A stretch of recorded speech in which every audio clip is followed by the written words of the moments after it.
The workflow begins with a manual trigger. You run it whenever you want test cases generated for a specific Figma file.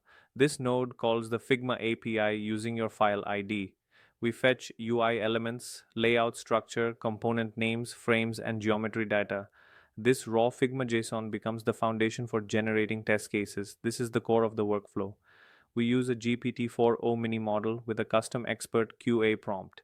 The AI analyzes UI elements, navigation flows, button states, form validations, accessibility issues, edge cases, and responsive layout behavior.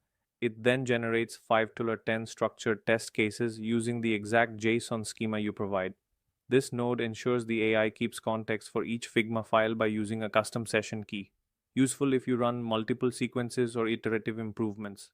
This enforces strict AI output formatting. The AI must return JSON like this: test cases, title, steps, no extra text, no markdown, no explanation, just valid JSON, ready for automation. Here we safely parse the AI's JSON.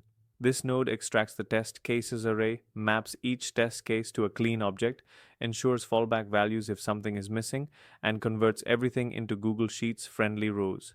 If parsing fails, the workflow returns an empty array and stops gracefully. Finally, each test case is inserted or updated inside a Google Sheet.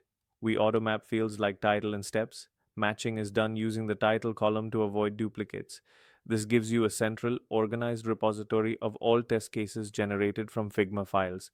This n8n workflow helps you create